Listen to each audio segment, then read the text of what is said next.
Attention shoppers, we now have taste in the bread aisle. Dave's Killer Bread. That's right, an organic bread that's no longer a snooze for your taste buds. Dave's Killer Bread is on a mission to make the most of the loaf, to rid the world of GMOs, high fructose corn syrup, and artificial ingredients, and plant the seeds of good in all that they bake. Killer taste, killer texture, and always organic. Dave's Killer Bread. Bread amplified. With Lucky Land Slots, you can get lucky just about anywhere. Dearly beloved, we are gathered here today to... Has anyone seen the bride and groom? Sorry, we're here. We were getting lucky in the limo and we lost track of time. No, Lucky Land Casino, with cash prizes that add up quicker than a guest registry. In that case, I pronounce you lucky. Play for free at LuckyLandSlots.com. Daily bonuses are waiting. No purchase necessary. Void where prohibited by law. 18+. Terms and conditions apply. See website for details. And now, our Miss Brooks, starring Eve Arden.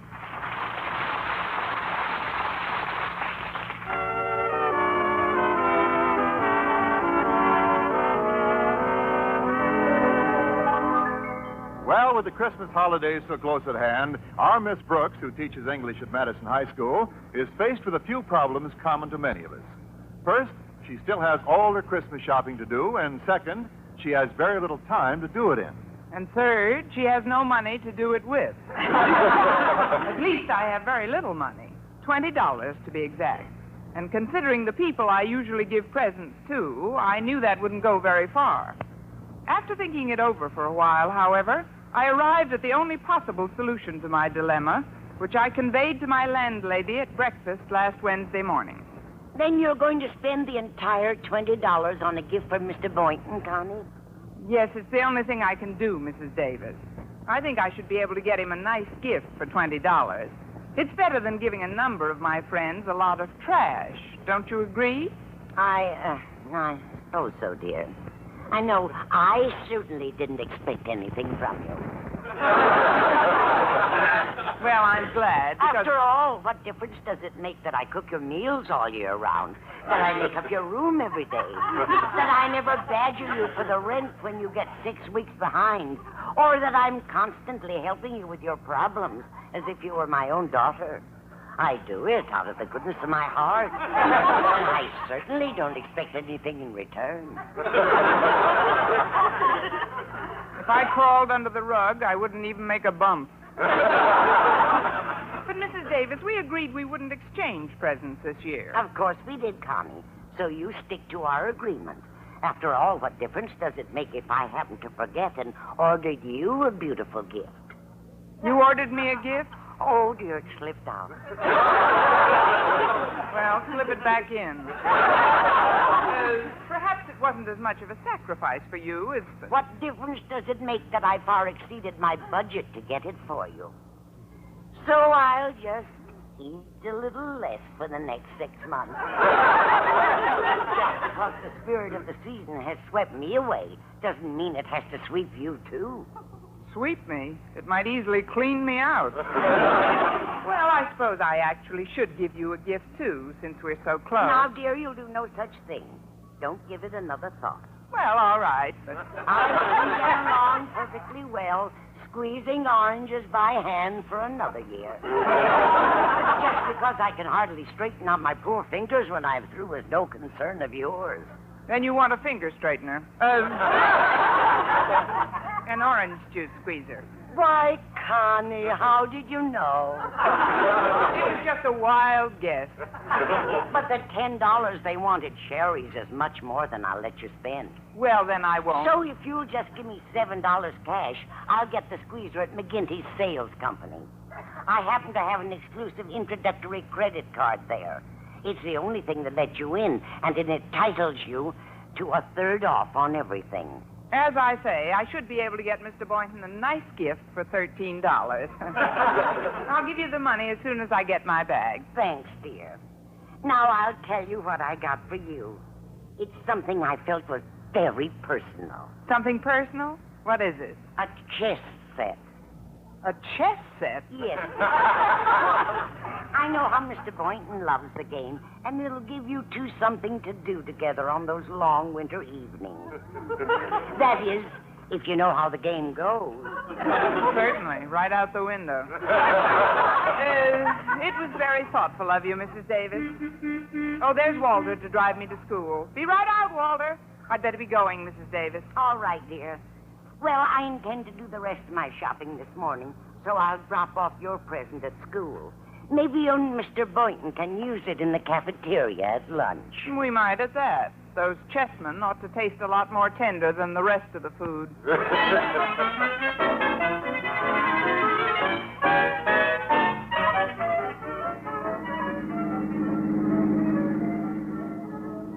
Walter, is it my imagination, or are you driving more carefully today? I was hoping you'd notice, dear teacher.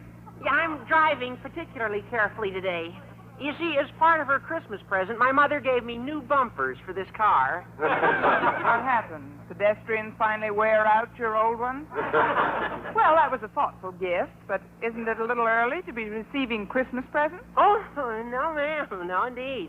Now, I must have received 3/4 of my gifts already, particularly from my close friends at school. Oh, yeah, they've already given me their gifts. 3/4 of them. Maybe even 7/8. Matter of fact, I can only think of 1 or 2 who haven't.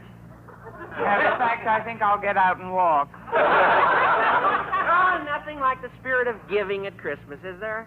You know, of course, a kid like me who operates on a limited budget can only exchange gifts with his nearest relatives and his closest and most intimate friends. Isn't that so, Miss Brooks? It certainly is, stranger. That is, in essence, I agree with you, Walter. But the truth of the matter is, I only have $13 for my Christmas shopping. That leaves me with just enough money for a gift for Mr. Boynton. Now, do you understand? I guess I do. Well, I certainly didn't expect anything from you, Miss Brooks. I'm glad. So because... after all, what difference does it make that I pick you up and drive you to school every day all year round? Or that I spend half of my time at school running errands for you? You do whatever you want to, Miss Brooks. But no one else is going to receive the beautiful present that I selected for you. You bought me a present? Already? Now, please forget about it, will you? All right, then. Yeah, after all, I'm getting enough gifts without that $7 briefcase of cherries that I've wanted more than anything else in the world. Walter, I'd like to buy the briefcase for you, but $7 is rather high. Oh, much too high, Miss Brooks. So I wouldn't let you spend that much money for anything. Good. So if you give me $5 in cash, I'll get the same thing at McGinty's. As I say, $8 ought to buy a fine gift for Mr. Boynton. Yeah, I have an exclusive introductory credit card at McGinty's. Everything at 1/3 off. It's the only card that'll let you in. At the moment, that isn't what worries me. No? What does then, Miss Brooks? Does McGinty print a card that will let me out?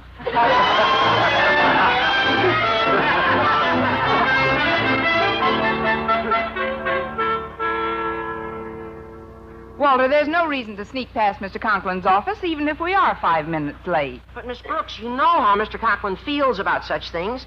What would you say if he suddenly did step out of his office now? Good morning, Miss Brooks. Does that answer your question, Walter? Miss Conklin, I realize we're a little late, sir, but if you'll only... Tut, my dear. Don't give it a second thought. I'm delighted to give my students and faculty a little latitude this time of year. It's the Christmas season, and I'm filled with the spirit of peace on earth and goodwill to all men. Well, it's nice of you to extend it to females and young boys. Not at all, Miss Brooks. Now, will you come into my office, please? I have something to ask you. But, sir, I'm 5 minutes late and now. You'll be 5 minutes later. Into my office. Yes, sir. See you later, Walter. Yeah, bye, Miss Brooks. Now, sit down, my dear. Sit right down, and I'll get directly to the point. I want some advice from you, Miss Brooks. Some advice? Yes, about a gift. I'm doing my Christmas shopping this afternoon. I want you to be sure to tell me what you want before I leave. But, sir, I didn't think you approved of faculty members exchanging gifts. Oh, I don't, Miss Brooks. It's just that I happen to be imbued with the spirit of giving, the spirit of Christmas. And if I choose to remember my teachers, I certainly don't expect any gifts in return. Good. Of course, if my teachers insist on showing their appreciation for the many little favors I've done for them in the past, I'm powerless to stop them. I'm hooked. I was wondering what I could get you for Christmas, sir. Could you give me a suggestion? Something you particularly needed or wanted for about 50 cents. My dear, I want you to forget we've even mentioned the word gifts this morning. Dismiss it from your mind. Besides, I smoke too much anyway. Smoke? Yes, and $10 is too much for anyone to pay for the alligator tobacco pouch I've always wanted. Well, sir, I'd certainly like to get it for you, but that is rather expensive. $10 is far, far too expensive. I wouldn't dream of letting you spend that much money. Well, I'm glad because So if you have the money with you, I know just where I can get it for $7. Murdered again by McGinty's.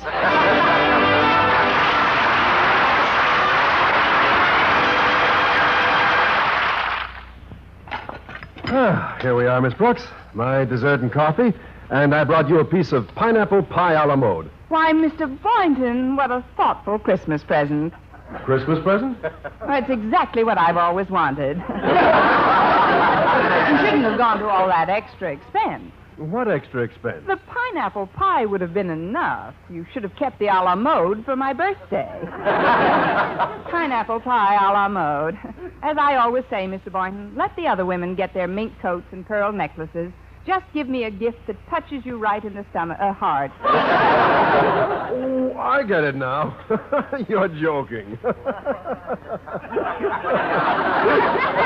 I was afraid you'd see it that way.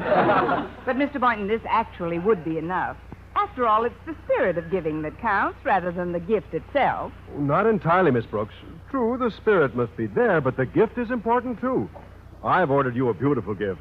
I know how you are about giving gifts of equal value, and I wouldn't want to disappoint you. You picked a fine time to start. That is, it's very thoughtful of you, Mr. Boynton. Very thoughtful. Particularly since I joined the Christmas Club a year ago and put away $1 a week just for your gift. $52? For my present? $52.75. They pay interest. But just because we've given each other gifts of equal value in the past, I don't want that to influence you this Christmas. $52? Uh-huh. And that, combined with the $30 I borrowed from Mrs. Davis, ought to buy you a very nice gift. Miss Brooks, I've just been thinking. I hope you've been thinking what I think you've been thinking. Yes, Mr. Boynton? Well, after all, it really is the spirit of giving that counts rather than the gift itself. You've convinced me. Here, this package is for you, and Merry Christmas. For me? You got this for me? Must I wait for Christmas, or may I open it now? What's inside, Miss Brooks? Yes, yes, no, yes, chess. A chess set. What a wonderful present. Well, I was going to get you a few more gifts, but since you convinced me... Hi, Miss Brooks. Hi, Mr. Boynton. Oh, hello, Harriet. Mr. Boynton, Daddy wants to see you in his office right away. Something about signing a requisition for some test tubes you wanted. Oh, thank you, Harriet. And, Miss Brooks, your landlady called, and she wants you to call back when you can. Now, let's see. Is there someone I've forgotten? Better look under the table to make sure. Did Mrs. Davis say what she wanted me to call her about? No, but she said she'd keep a receiver off the hook so her line would be open when you call. There's something wrong with that, but offhand, I don't know just what. Well, I'd better get up to Mr. Conklin's office and get that requisition signed. Thanks again for the gift, Miss Brooks. It really was quite unexpected. Yes, for both of us. I mean, both of us may use it. Of course. Well, see you later, Miss Brooks. I'll walk to the phone with you, Miss Brooks. All right, Harriet. Well, how has Santa been treating you so far, dear? Oh, not too badly. Walter gave me a slave bracelet, but I don't think I'll wear it. Why not? You should see what he had engraved on it. Finder, please return this girl to Walter Denton. I think that's cute, Harriet. If a certain party gave me one of those bracelets, I think I might enjoy getting lost. Now, excuse me, dear, while I make this call. Okay. Bye, Miss Brooks.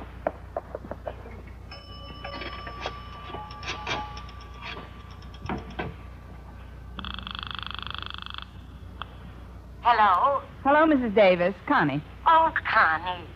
Well, how did you like the gift I gave you? Oh, it's lovely, Mrs. Davis. Simply lovely. I knew you'd be enthusiastic over that black silk negligee. Well, certainly. It's something Mr. Boynton and I can... Black silk negligee? Oh, no. I hinted it was a chess set, Connie, just to throw you off the track. And you did, right into the path of a screaming locomotive. Was the negligee the wrong size, dear? Well, I'm not sure, but I think Mr. Boynton takes a 38. Speak louder, Connie. It sounded almost as though you said Mr. Boynton. I've got to hang up now, Mrs. Davis. I just gave somebody a gift, and I've got to get it back before he opens it. Why? Do you think he won't like it, Connie? Oh, not exactly, Mrs. Davis. It's something that all men like, but on somebody else.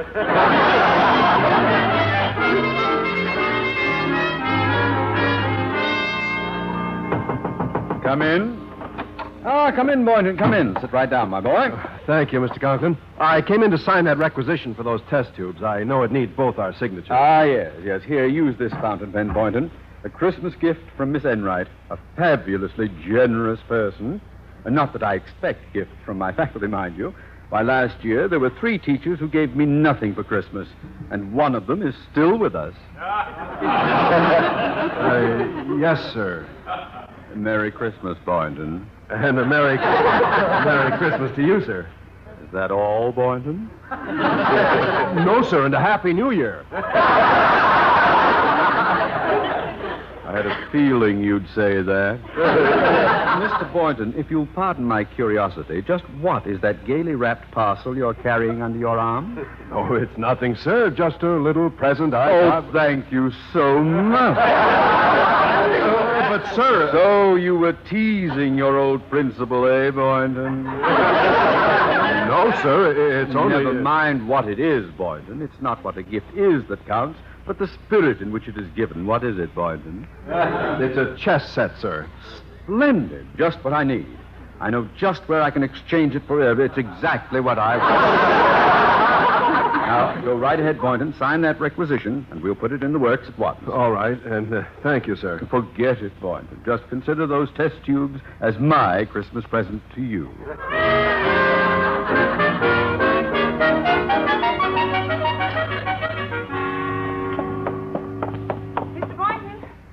Oh, Mr. Boynton, I'm glad I finally found you. I missed you right after lunch. Goodness, Miss Brooks, you're breathless.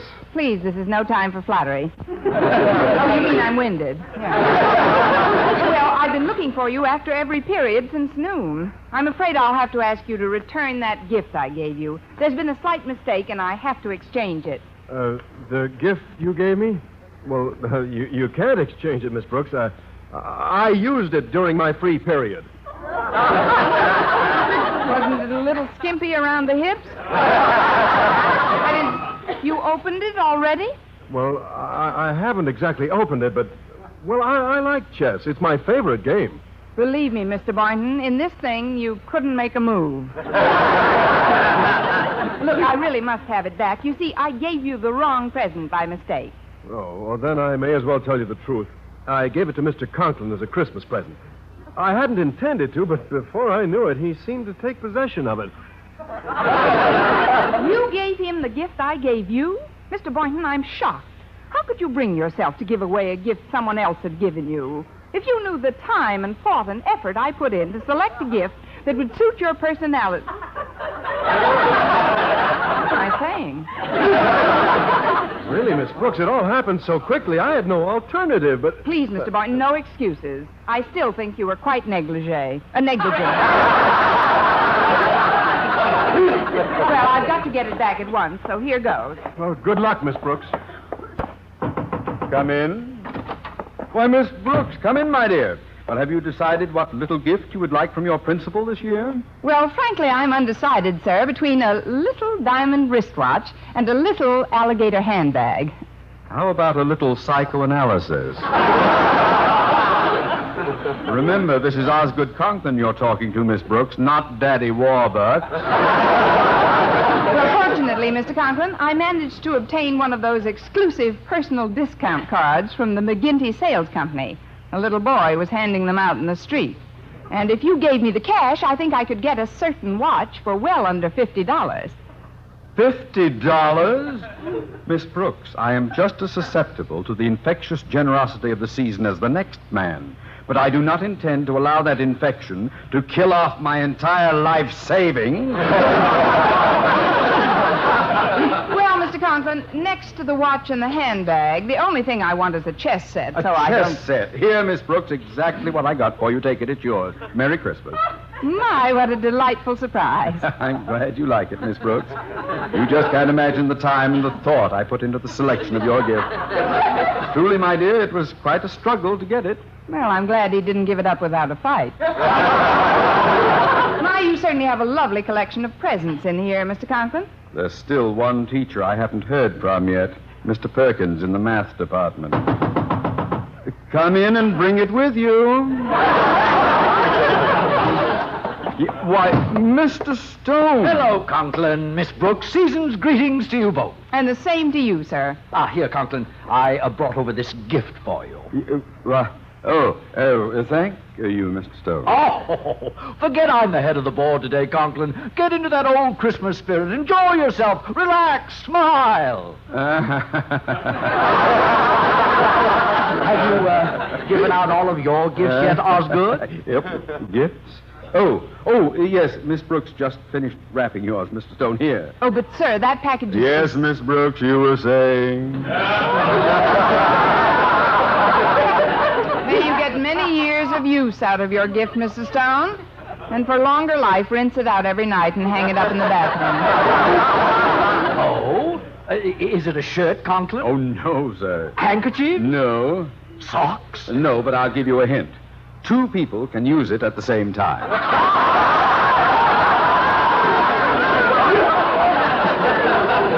If they're midgets. 2 can use it at the same time, eh? Oh, is it something that can be used outdoors on an athletic field? Possibly, but it might be a little chilly for night games. Miss Brooks. Mr. Stone, why don't you open it and see for yourself? Oh, you don't have to ask me twice, Conklin. I'm just as curious as a little child at Christmas. Hey. Oh. Conklin. I don't understand. Well, what could be nicer than a black silk negligee? It's the perfect gift for you, sir. And I know you'll get many years of pleasure in using it. What could be nicer than a black silk negligee? Fool, Mr. Stone. Mr. Stone, believe me, Conklin. I have heard of asinine practical jokes before. But pulling a trick like this on Christmas is an absolute insult. Mr. Stone, I can explain. It was a simple natural error. You see, when I got this from Mr. Boynton...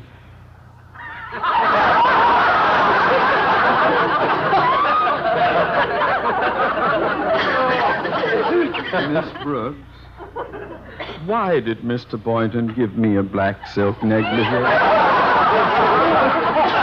I can't understand either, sir. Pale blue is much more your color. I can't understand at all. Conklin, I'm still waiting for an explanation. Come in. Mrs. Davis wanted to see Miss Brooks on an urgent matter, sir. That's right, Osgood. Oh, hello, Mr. Stone. Hello, Mrs. Davis. Oh, Connie, there's the negligee I gave you. I see you've opened it. What? Miss Brooks, you mean you gave me a gift that someone else had given you for Christmas? Well, you see... Boynton, do you mean you gave me a gift that someone else had given you? Well, sir, Conklin, do you mean you gave me a gift that 3 other people had given you? Well, that nightgown has more mileage on it than a 1928 Ford. Conklin, I don't quite understand what's going on around here, but if your idea of a joke is to hand me a cheap nightgown... That is not a cheap nightgown. It cost $22.50. $22.50... Say, it is rather pretty at that. Conklin, perhaps I've been a little hasty. I think Mrs. Stone will be delighted with your thoughtful gift. Well, I'm afraid I did give you the wrong gift, Mr. Stone. I had really intended that for Mrs. Conklin. But, Mr. Conklin, I was going to give it to my mother. If you were, she'll have to come down and take it off my back. That gift was originally given to me by Mrs. Davis. That's true, Connie, but I'm afraid I'll have to take it back, dear. Take it back? But why, Mrs. Davis? My sister Angela gave it to me as a gift, and she's coming over tonight to see it on me. So if you don't mind, I'll take it home. Well, see you all again soon. Well, there goes Mother's negligee. Whose negligee, Boynton? I might ask you the same question, Conklin. Really, Mr. Stone, Gentlemen, please, we shouldn't argue. Let's try to remember it always as our negligee.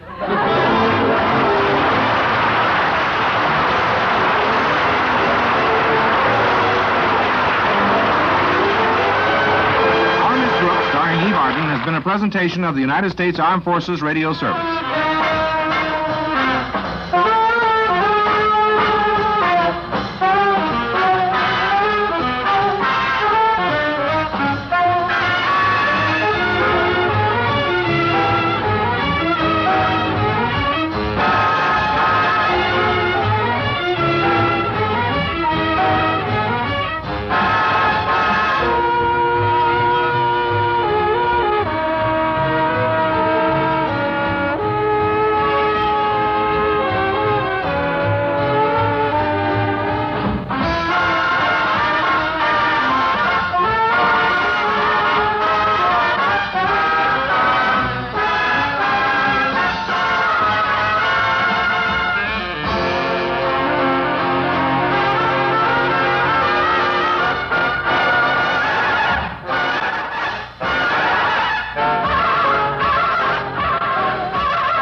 Hello, it is Ryan, and I was on a flight the other day playing one of my favorite social spin slot games on ChumbaCasino.com. I looked over at the person sitting next to me, and you know what they were doing? They were also playing Chumba Casino. Coincidence? I think not. Everybody's loving having fun with it. Chumba Casino is home to hundreds of casino-style games that you can play for free anytime, anywhere, even at 30,000 feet. So sign up now at ChumbaCasino.com to claim your free welcome bonus. That's ChumbaCasino.com and live the Chumba life. No purchase necessary. VGW. Void where prohibited by law. See terms and conditions. 18+.